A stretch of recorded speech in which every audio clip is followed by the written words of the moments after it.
పెరటాసి నెల శనివారాలు నేటి నుంచి ప్రారంభమయ్యాయి. భక్తులు శనివారం ఉదయాన్నే వైష్ణవ ఆలయాలను సందర్శించి భక్తి శ్రద్ధలతో మొక్కులను తీర్చుకున్నారు. శనివారం వ్రతం శ్రీ వెంకటేశ్వర స్వామికి అత్యంత ప్రీతిపాత్రమైనదని, పెరటాసి నెలలో శ్రీ వెంకటేశ్వర స్వామివారిని పూజించడం వల్ల విశేషమైన పుణ్యఫలం సిద్ధిస్తుంది.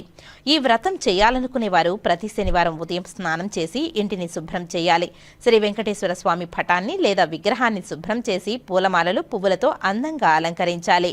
అనంతరం దీపారాధన చేసి స్వామివారికి ధూపదీప నైవేద్యాలను సమర్పించాలి. తులసి ఆకులు, తామర పువ్వులు చామంతి పూజలకు ఉత్తమమైనవి. ఈ వ్రతంలో భాగంగా పాయసం, శనగలు, వడపప్పు, పులిహోర వంటి వాటిని నైవేద్యంగా సమర్పించాలి. ఇందులో శ్రీ వెంకటేశ్వర స్వామి అష్టోత్తర శతనామావళి, గోవిందనామాలు, శ్రీ వెంకటేశ్వర సుప్రభాతం పఠించడం వలన మంచి ఫలితాలు ఉంటాయని భక్తుల ప్రగాఢ విశ్వాసం.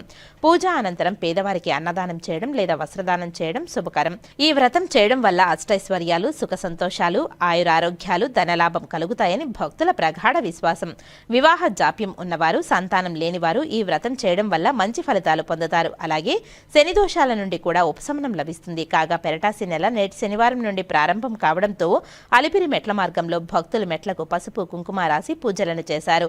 శ్రీవారి పాదాల మండపాన్ని మొదలుకొని శ్రీ వెంకటేశ్వర స్వామివారిని విశేషంగా ఆరాధించారు.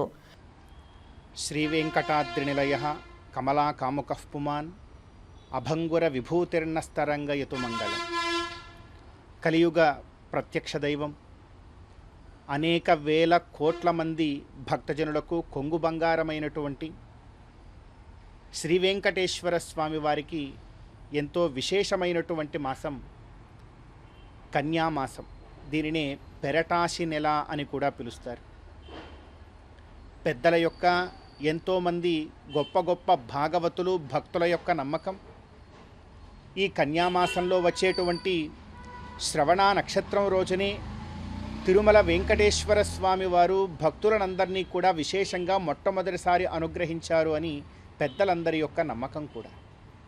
అటువంటి గొప్పదైనటువంటి మాసం ఈ కన్యామాసం. సూర్యుడు కన్యారాశిలోకి ప్రవేశించి ఆ కన్యారాశిలో ఉండేటువంటి కాలాన్నంతటినీ కూడా ఈ కన్యామాసం అంటారు. అందులో శ్రవణ నక్షత్రం చాలా విశేషం. అందుకే కన్యామాస శ్రవణ నక్షత్రానికే అవభృదోత్సవం, చక్రస్నానాన్ని నిర్వహించేలాగా స్వామివారి యొక్క బ్రహ్మోత్సవాలు కూడా ఆచరిస్తారు. ఇటువంటి ఈ కన్యామాసంలో వచ్చేటువంటి శనివారాలు చాలా విశేషమైనటువంటివి. సామాన్యంగా శనివారం అంటేనే వెంకటేశ్వర స్వామి వారికి ఎంతో విశేషమని, ఆ రోజు విశేష కైంకర్యం శనివార వ్రతాదులన్నీ కూడా స్వామివారికి ఆచరించవచ్చునని చెప్పి సకల పురాణములన్నీ కూడా మనకు తెలియజేస్తూ ఉన్నాయి.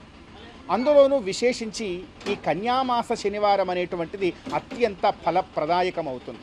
ఈ కన్యామాస శనివారం ప్రస్తుత ఈ సెప్టెంబర్ నెలలో 20వ తేదీ మరియు 27వ తేదీ, అదేవిధంగా అక్టోబర్ నెలలో 4వ తేదీ మరియు 11వ తేదీ కూడా ఈ కన్యామాస పెరటాసి నెల శనివారములు చాలా విశేషంగా ఉన్నాయి. కనుక ఈ శనివారాలలో ప్రతి ఒక్కరూ కూడా మహావిష్ణువు యొక్క ఆరాధనం, విశేషించి శ్రీ వెంకటేశ్వర స్వామి వారి యొక్క ఆరాధనం, స్వామివారి యొక్క దివ్య నామములను మనమందరం కూడా ధరించి భక్తి శ్రద్ధలతో స్వామే స్వయంగా చెప్పినట్లుగా పత్రం పుష్పం ఫలం తోయం యో మే భక్త్యా ప్రయచ్చతి అని స్వామి చెప్పినట్లుగా భక్తి ప్రపత్తులతో ఈ కన్యామాస పెరటాసి నెల శనివారములలో కనుక మనం కైంకర్యం చేసినట్లయితే స్వామికి గోవిందుడి యొక్క అనుగ్రహాన్ని చక్కగా మనం అందరం కూడా పొందగలుగుతాం. మరి అటువంటి కైంకర్యాన్ని చేయగలిగేటువంటి భాగ్యాన్ని కూడా మనందరికీ కూడా ఉపాయభూతుడు కూడా తానే కనుక ఆ వెంకటేశ్వర స్వామి వారిని మనం అందరం కూడా ప్రార్థన చేద్దాం.